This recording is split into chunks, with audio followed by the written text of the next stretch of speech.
빌립보서 1장 1절로부터 우리 11절까지 말씀 읽었습니다. 빌립보 교회를 향한 간구, 이 바울의 간절한 간구가 첫 번째 이 빌립보서의 서문에 등장합니다. 욥기 여러분 어떻게 은혜를 받으셨습니까? 욥기 하면 왠지 먼 것 같고 고난받는 것 같고 또 그거 읽다가 내가 욥처럼 고난받으면 어떡하지? 혹시 그런 생각은 안 해보셨습니까? 그런데 그 욥을 잘 따져보면서 우리는 욥을 향한 하나님의 섭리와 그가 우리의 주인 되심을 깨닫고 하나님께서 하나님을 발견한 것, 즉 귀로만 들어서 어렴풋게 알았던 하나님이 아닌 이제 눈으로 주님을 뵙는 그런 확신한 신앙의 길로 들어간 욥의 모습을 보며 우리 인생에도 하나님이 어떠한 상황 속에서도 나의 주 되시고 나를 인도하심을 깨닫는 귀한 은혜를 얻게 되었습니다. 그러나 빌립보서도 이렇게 보니까 욥기랑 빌립보서가 무슨 차이가 있을까 여러분 생각해 보니 그건 구약에 있던 책이고 빌립보서는 신약에 있는 거지 상황과 그 모든 것은 똑같다는 것이죠. 그렇다면 서기 예수 그리스도의 승천하시고 이제 60년 정도, 그러니까 지금부터 2000년 전에 쓰여졌던 이 빌립보서나 오늘 우리의 상황과 거반 다른 것은 없는 것 같습니다. 빌립보서는 옥중서신이죠. 즉 고난 중에 썼다는 것입니다. 우리가 감옥하면은 오늘날 우리가 당하고 있는 감옥을 생각할 수 있죠. 그러니까 우리가 범죄자들이 한국에 있는 교도소라든지 이런 것에 들어가는데 제가 어느 사람이 하는 얘기를 들어보니까 이 독일 감옥은 굉장히 시설이 나이스한 것 같습니다. 그래서 그곳에 가면 뭐 모도 할 수 있고 문화생활 할 수 있고 편의점 있고 그렇다죠. 여러분 그게 감옥입니까? 휴양지 간 것 같죠. 그런데 이 당시 바울이 갇혔던 그 감옥은 오늘날과 있는 그런 인권을 강조하는 그런 감옥과는 전혀 거리가 먼 것이었습니다. 특별히 로마 이 시대 때 기독교인들은 굉장히 눈에 가시 같았고 박해를 받았던 때 아니겠습니까? 바울이 복음을 전하다 갇힌 그곳은 나이스한 곳은 아니었습니다. 매우 고통스러운 곳이었고 당시 감옥이 여러분 뭐 굴이라든지 이런 곳을 썼던 거 보니까 아주 깊은 심연에 들어가서 우리도 보면 반지하에서 살아가게 되면 곰팡이도 피고 좀 시설이 안 좋지 않습니까? 그것보다 더 깊은 심연, 빛이 들어오지 않는 그곳에 갇혀 있으면서 오히려 빌립보서에서 바울은 기쁨의 성령의 충만한 가운데 이 편지를 쓰고 있다는 것이죠. 사도행전 16장 말씀을 여러분이 읽어보신 기억이 있을 겁니다. 그때 바로 바울과 실라는 바로 그곳에서 옥에 갇혔습니다. 그러면서 그곳에 왜 옥에 갇혔습니까? 어느 한 여종이 귀신 들려갖고 이렇게 고통받으니까 그 귀신을 내어 쫓아줬지 않습니까? 그런데 그것이 화근이 돼서 그 귀신이 바로 그 여종을 통하여서 점치고 그걸 갖다가 주인이 이제 돈을 이렇게 받았던 사람이었는데 그 수입이 끊어지니까 고소를 한 것이죠. 이렇게 복음을 전하다 보면 여러분 어려움에 처하게 되지 않습니까? 빌립보는 이 마게도냐 첫 번째 이 교회로서 그곳에서 여러분 바울은 그곳에 복음을 전하다가 옥에 갇히게 됐던 것입니다. 그래서 그 속에서 하나님께 기도하고 찬송하다가 옥이 흔들리고 문이 열리자 그 간수들이 바울이 바로 하나님의 말씀을 통하여서 이 일이라는 건 줄 알고 바로 그를 모셔다가 세례를 받고 예수 그리스도를 영접하게 됩니다. 바로 이 감옥의 간수들이 회심하면서 생긴 바로 교회, 그곳이 바로 빌립보였습니다. 그래서 바울은 이 빌립보서를 쓸 때 우리는 이 빌립보서를 보면서 다음과 같은 별명을 붙여줬죠. 빌립보서의 별명은 무엇입니까? 기쁨의 서신입니다. 따라할까요? 기쁨의 서신. 시작. 기쁨의 서신. 우리 인생에서 기쁜 것은 무엇입니까? 건강해야죠. 행복해야죠. 내가 원하는 삶대로 내 삶이 이끌려야 되죠. 여러분 하루하루 삶이 고되고 힘들지 않으십니까? 굳이 왜 이런 일을 해야 되나? 저도 어저께 이렇게 엊그제 요즘 눈이 많이 와갖고 새벽에 나와서 주일날도 아침에 와서 이렇게 집사님하고 이렇게 성도들하고 이렇게 눈을 치우고 그런 모습 하면서 어떤 분은 이렇게 얘기하시죠. 내가 진짜 눈은 처음 쓸어본다. 내가 이게 염화칼슘 정말 처음 뿌려본다. 이런 분들도 계셨습니다. 여러분 우리는 처음 하는 게 참 많습니다. 개척을 하다 보니까 이렇게 모두 해야 되고 밤늦게 와서 모두 달아야 되고 또 새벽기도 와야 되고 성도들이 많으면 내가 새벽기도 안 와도 티도 안 나는데 두세 명 나오는데 새벽기도 안 나오면 또 이게 힘든 겁니다. 근데 여러분 이것이 축복임을 기억하십시오. 우리의 기쁨은 내 몸이 기쁜 게 아닙니다. 우리의 기쁨은 바로 세상이 알지 못하는 기쁨이죠. 바로 빌립보서는 바울이 감옥에 갇혀서 있는 그 속에서 여러분 하나님 앞에 놀라운 기쁨을 찬양하는 것입니다. 첫 번째 인사말을 이렇게 한번 볼까요? 그리스도 예수의 종 바울과 디모데는 예수 안에서 빌립보 사는 모든 성도와 감독들과 집사들에게 편지한다라고 합니다. 즉 교회의 지도자들에게 먼저 이 편지를 보내고 있는 겁니다. 감독이라 하면 목회자 이 정도로 우리가 해석하면 좋을 것 같습니다. 집사들은 여러분 오늘날 뭐 서리 집사 그렇게 따지기보단 교회 직분자들 이렇게 보면 되겠죠. 하나님의 말씀이 먼저 그 교회 리더십들에게 향하여 기록되고 있습니다. 오늘날도 하나님께서는 모든 성도들을 사랑하시고 말씀을 전하시지만 특별히 먼저 은혜 받아야 될 대상들이 있습니다. 그것은 바로 교회 핵심 리더들입니다. 가만히 보게 되면 여러분 교회 안에서 우리는 뭐 교육자가 저밖에 없지만 교육자들이 제일 설교를 듣지 않습니다. 또 교회 장로님과 권사님들이 교회 사역 때문에 예배당에 앉아 있으면서도 이거 끝나면 밥을 이렇게 어떻게 해야 되고 이거 끝나면 내가 무슨 행사 해야 되고 오늘 그리고 또 목사님의 말씀을 듣기보다는 주보 오타가 있지 않나. 그래서 주보에다가 계속 동그라미 쳐갖고 이제 담당 교육자한테 주죠. 그 담임 목사 갖다 주라는 겁니다. 실내 이런 교회들이 많이 있습니다. 그래서 한 번은 이제 그 어떤 목사님이 주보 광고에다가 축하해요라고 썼대요.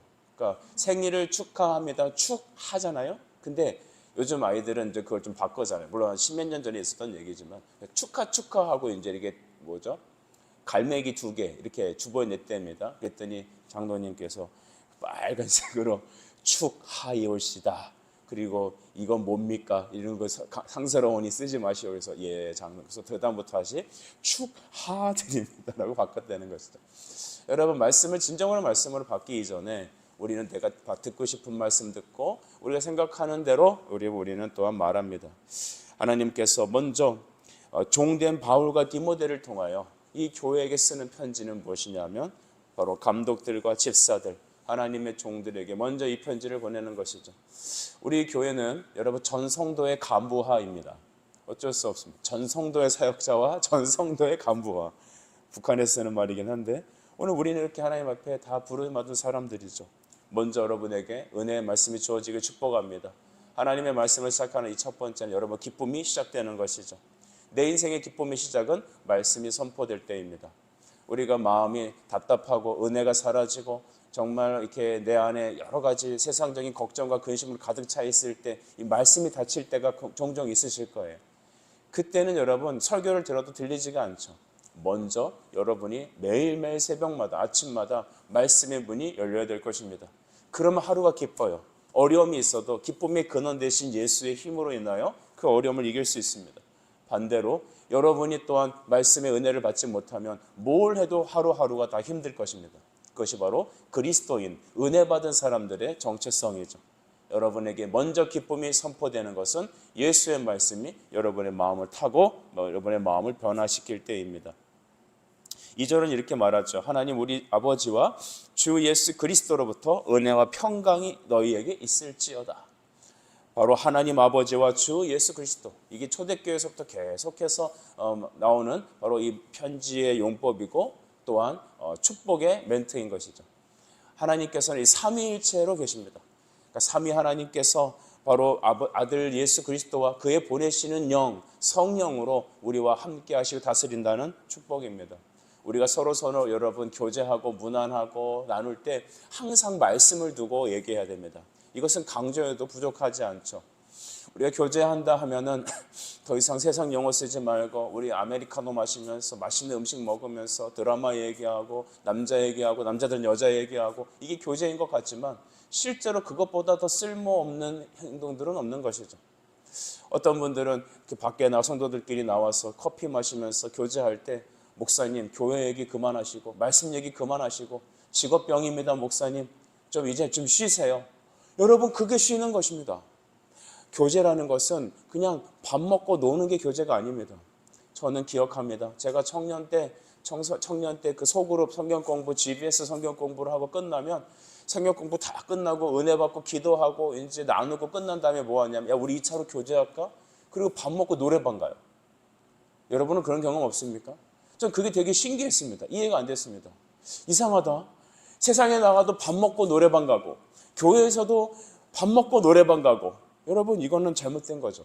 진정한 교제는 말씀을 통해서 기쁨을 나누는 것입니다. 그것이 시간이 가도 시간 가는 줄 모르는 것이죠.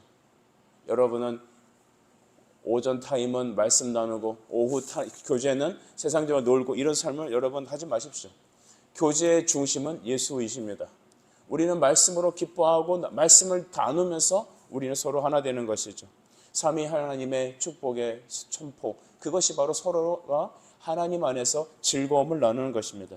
우리 교회가 그 은혜가 충만할 때 서로 견고하게 세워질 것입니다. 여러분은 사역을 하고 교회 사역 일들을 하면서 서로 안 맞을 때가 있을 수 있을 겁니다. 왠지 부딪히고 특별한 문제는 없는데 일이 버겁고 힘들고 자꾸 저 사람하고 트러블 생기고 불평이 생기고 삐걱거릴 때가 있을 겁니다. 그때는 여지없이 기도가 부족할 때입니다. 그때는 여지없이 우리 안에 말씀의 은혜가 소통되지 않을 때입니다. 인간적으로 만나서 풀려고 하지 마시고, 그럴 때는 어떻게 된다고요? 다 그리스도 앞에 나와서 성부와 성자와 성령의 은혜 가운데 우리가 한 은혜로 녹아져야 됩니다. 그럴 때 우리는 다시 부드러워지고, 우리는 뭘 해도 다 문제가 없을 것입니다.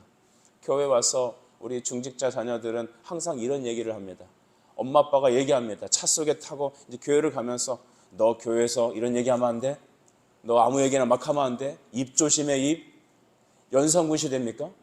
연상군은 친아들한테 이렇게 뭐죠? 그 입 조심하라고 이렇게 편말을 붙였다는 거죠. 입 잘못 놀리면 이제 모가지가 날아간다고. 여러분, 교회는 연상군 시대가 아닙니다. 교회는 무슨 말을 해도 괜찮은 겁니다. 단 조건이 있습니다. 성부, 성자와 성령의 은혜가 우리 안에 교통될 때 우리는 무슨 말을 해도 괜찮은 겁니다. 우리는 서로 조금 부족해도 괜찮은 겁니다.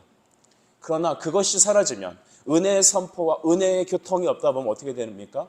우리는 조심해야 합니다. 9번 조심해도 한 번 잘못하면 그거 큰일 나는 거 아시죠? 제일 여러분 용서받지 못할 죄가 무엇입니까?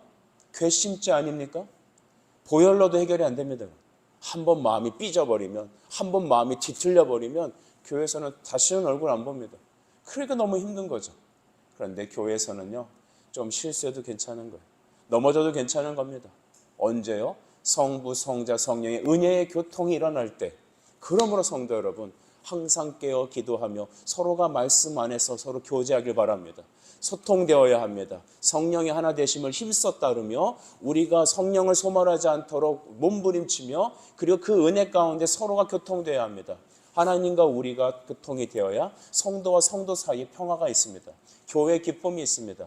그래서 목회자는 어느 교회 들어가면, 목회자뿐만 아니라 여러분도 어느 교회 가면 벌써 현관을 들어서면서부터 여러분 하나님의 임재를 경험하는 경우가 있을 겁니다. 계단을 우리 계단은 없죠.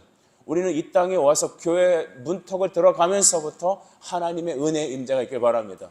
그래서 여러분에게 그걸 부탁드리고 싶은데, 여러분 주중에 오셔서 새벽도 깨우지만 늘 이곳에 오셔서 시간을 내셔서 주중에라도 계속 오셔서 시간을 정해놓고 성경 보시고 기도하시는 시간을 꼭 가져주십시오.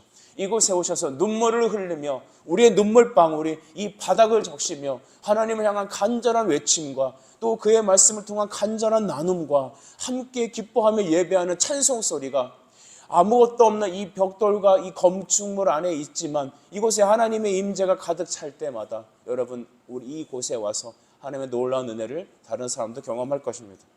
여러분 그것은 부인할 수 없는 것이죠. 바울은 여러분 감옥에서 무엇을 감사합니까? 3절 보십시오. 내가 너희를 생각할 때마다 나의 하나님께 감사하며 간구할 때마다 너희 무리를 위하여 기쁨으로 항상 간구함은 이라고 말했습니다. 칠흑같이 어두운 감옥, 다 손발이 묶여있는 곳, 때로는 매를 맞아 매독이 오르고 좋지 않은 음식과 또 여러분 그가 만약에 감옥에 있었다면 습한 환경과 좋지 않은 상황 때문에 호흡기 장애와 또한 여러분 또한 여러 가지 질병들로 고통당하는 그 속에서도 바울은 바로 빌립보 교회에 있는 성도들을 생각하면서 기쁨이 충만했다는 것입니다. 그 기쁨은 무엇이었습니까? 나에게 잘해줘서 아니면 지난날의 추억을 위해서 그런 것이 아니죠. 그들이 하나님 아버지와 예수 그리스도를 사모하고 믿고 주님을 사랑하는 그들의 모습을 생각할 때, 기도할 때 멀리 떨어져 있지 않지만 그 바울은 그 감옥 속에서 기뻐할 수 있었던 것입니다. 그래서 옥중 서신은 바로 기쁨의 서신이란 이유가 감옥에선 좋을 일이 없죠. 우리도 여러분 인생의 감옥 같은 삶을 살 수 있습니다. 내가 원하는 대로 되지 않고 내가 할 수 없는 반경에 갇히게 되면 여러분 우리는 그것이 감옥이라고 하잖아요. 감옥 같아. 내 삶이 답답해. 숨도 안 쉬어져. 그런 감옥 같은 속에서 우리가 기뻐할 수 있는 이유는 무엇입니까? 환경이 좋아져야 기뻐할 것 같지만 그 환경이 좋아져도 또 다른 감옥에 갇히게 됩니다. 우리가 무엇을 생각해야 될까요? 하나님이 우리에게 주신 은혜를 기억해야 합니다. 또한 우리 형제들이 예수 안에서 변화되는 그 기쁨이 우리 안의 기쁨이 되어야 돼요. 따라합시다. 예수로 기뻐하는 것이 진짜 기쁨입니다. 시작. 예수로 기뻐하는 것이 진짜 기쁨입니다. 여러분 날마다 하나님의 얼굴을 추구하기 축복합니다. 주님의 얼굴을 뵈야 되죠. 목회자의 가장 기쁨은 무엇입니까? 성도들이 믿음으로 살아가는 겁니다. 주님을 사랑하는 것이죠. 은혜 받는 거예요. 동시에 여러분이 기쁨은 무엇이겠습니까? 바로 은혜 받아야 되는 겁니다. 예수님을 사랑하는 것입니다. 예수님 때문에 기뻐해야 돼요. 내가 전도연 나의 형제들 또한 내가 가르치고 있는 우리 아이들과 또 우리 성도들이 함께 예수 안에 기뻐하는 삶을 살고 기뻐하는 예배를 드리게 되면 이곳에 같이 있지 않지만 영적인 여러분 테더링이 돼갖고 먼 곳에 있어도 와이파이가 잡히는 거죠. 기도의 네트워크. 그래서 여러분 조나단 에드워즈라는 사람은 이 컨서트 프레이어라는 책을 썼죠. 기도 합주회. 열방에 있는 모든 교회들이 주님의 선교를 향하여 함께 연합하여 기도해야 된다라는 것을 말하고 있습니다. 함께 그리스도 안에서 받은 그 복음의 기쁨을 나누며 서로를 위해서 기도할 때, 서로를 위해서 기도할 때 우리는 여러분 기쁨이 가득할 것입니다. 우리의 기도도 되게 이기적이잖아요. 여러분 무슨 기도하세요? 세 가지 다 들어가잖아요. 첫째, 돈 주세요. 둘째, 건강 주세요. 셋째, 자식 잘 되게 해주세요. 신방 가거나 뭘 하거나 무슨 상황에 대입해도 이 세 가지 주제는 빠져나가는 길이 없습니다. 그런데 우리의 진짜 여러분 기쁨은 어디서 나오냐 하면 진정한 형제 사랑은 어디서 나오냐 하면 하나님의 은혜를 깨닫고 두 번째 서로를 위한 기도가 있을 때 진짜 기쁨을 누릴 수 있습니다. 우리 교회가 항상 외치는 주제가 있습니다. 서로 사랑하게 해주세요. 서로 사랑하게 해주세요. 주일학교를 가도 청년들에게 가봐도 어른들에게 가봐도 주님 우리 서로 하나 되게 해주세요. 사랑하게 해주세요. 정말 아멘입니다. 근데 여러분 그것이 가능한 중요한 팁을 하나 드리죠. 오늘부터 우리 성도들의 이름을 한 명씩 불러가면서 그들의 필요를 위해 간구하고 성령이 주시는 말씀을 따라 그를 위해서 기도해 보십시오. 특별히 여러분이 꼴보기 싫어하고 부담스러워하는 사람이 있다면 그 사람을 더 축복하며 그의 이름을 디테일하게 부르며 기도하십시오. 전도자가 있습니까? 그의 자녀와 사람들을 놓고 디테일하게 기도하십시오. 그렇게 되면 어떻게 되느냐? 원수를 사랑할 수 있는 능력을 얻게 되는 것입니다. 여러분 이것이 바로 하나님께서 우리에게 너희를 생각할 때 항상 간구하며 첫날부터 이제까지 복음에 참여하는 너희 때문에 기뻐한다라는 것입니다. 빌립보 교인들은 바울을 위해서 기도했을 겁니다. 또한 바울은 빌립보 교회를 생각하며 그들에 있는 사람들의 이름을 부르며 그들의 자녀들을 축복하며 기도했을 것입니다. 기도는 단 하나도 버릴 것이 없습니다. 오늘 아침에 이렇게 제가 이제 차를 몰고 교회 문을 열기 위해서 운전을 하면서 오는데 하나님이 저에게 그런 기쁜 마음을 주셨어요. 요즘은 기도하면 되는 하나님의 일들이 이루어지는 걸 경험해요. 물론 우리가 기도해서 다 들어주시지 않으시죠. 근데 들어주지 않으시는 것도 은혜입니다. 근데 놀라운 건 도저히 감당할 수 없는 그 일들을 그냥 믿음으로 간구하니까 하나님께서 기가 막힌 방식으로 역사하시는 거예요. 하나님 저에게 의자가 없어요. 하나님 저희가 재정이 좀 이래요. 하나님 저희가 이것이 좀 필요한데요. 하나님이 이상한 방식으로 막 일을 채우시고 역사하시고 사방에서 우리를 위해 기도하는 것들을 경험합니다. 우리 교회는 예수 그리스도의 교회인 줄 믿습니다. 여러분 우리가 기억해야 될 것은 무엇입니까? 서로를 위한 기도가 끝까지 있어야 합니다. 삼위일체 하나님과 연합하 또 그 예수님이 우리 안에 계시며 또 그 안에 있는 기쁨으로 형제를 위해서 기도할 때 우리의 기쁨은 항상 충만할 것입니다. 바울은 빌립보 교회들을 어떻게 대하고 있습니까? 우리 8절 말씀인데요. 8절 같이 한번 읽어볼까요? 시작. 내가 예수 그리스도의 심장으로 너희 무리를 얼마나 사모하는지 하나님이 내 증인이시니라. 아멘. 그리스도의 심장으로, 이게 참 바울이 잘 쓰는 표현이죠. 이 심장이란 말은 온 마음으로라는 것이죠. 나의 전심으로 우리는 이웃을 사랑한다고 말을 하지만 정말 전심으로 사랑하는지는 모르겠습니다. 그래서 바울은 내 심장으로 하나님께 사랑한다. 존 칼빈은 여러분 어떻게 말하냐면 나의 심장을 그리스도께 드리나이다 라는 표현까지 썼습니다. 이 얘기는 나의 생각, 나의 어떤 행복, 안위 그런 거 생각하지 않고 내 전체를 하나님께 맡깁니다라는 신앙 고백의 표현이죠.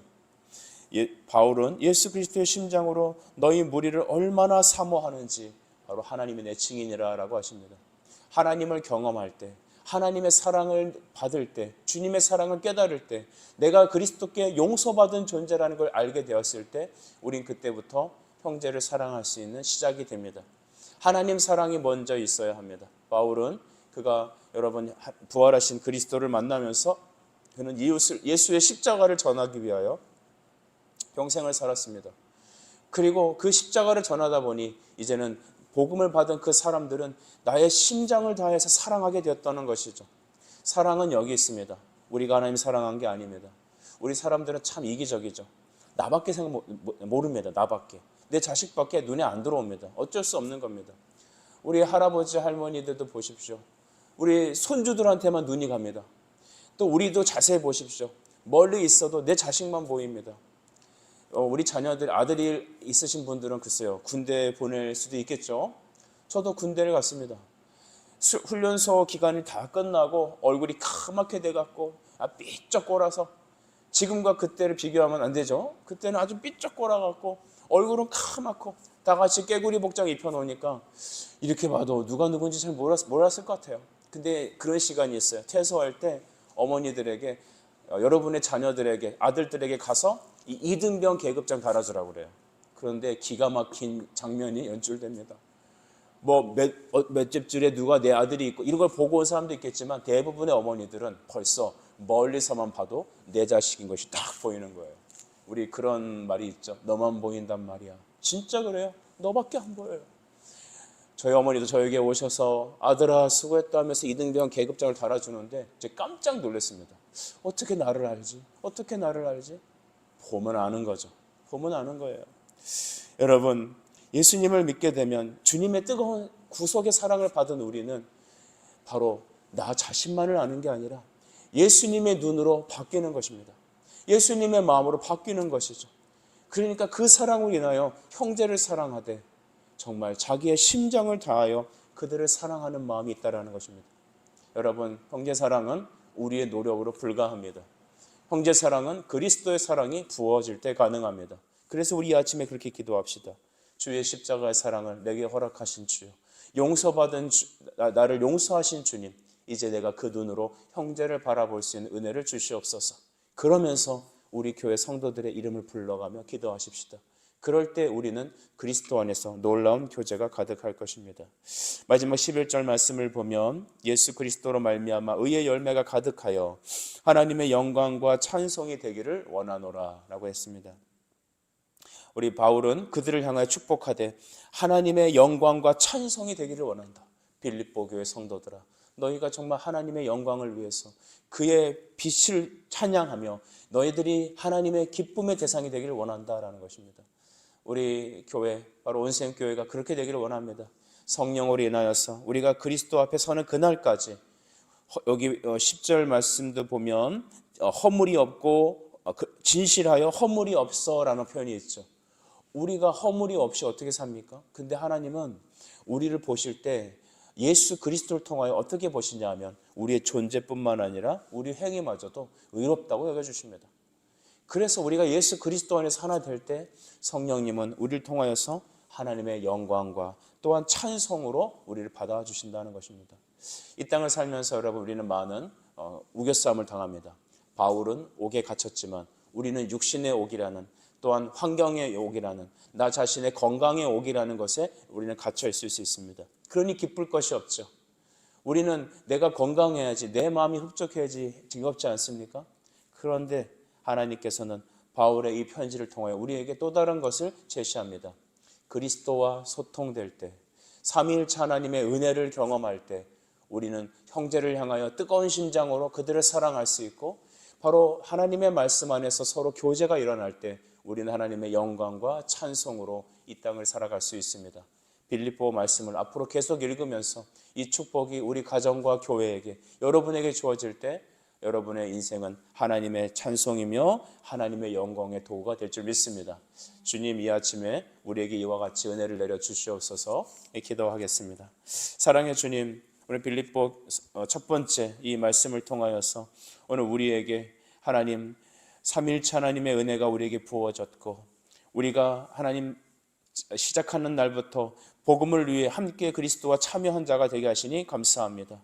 날마다 우리가 예수 그리스도의 심장으로 하나님을 뜨겁게 사랑하며 이웃을 위해, 그들을 위해 우리 심장을 다하여 사랑하는 진실한 교회 되게 하여 주시옵소서. 우리는 교만하고 나 자신밖에 모르지만 하나님의 성령의 은혜는 우리에게 부어진다면 우리는 하나님의 영광과 그의 찬송이 될 줄 믿습니다. 하나님, 우리를 인도해 주시옵소서. 예수님의 이름으로 기도드립니다. 아멘.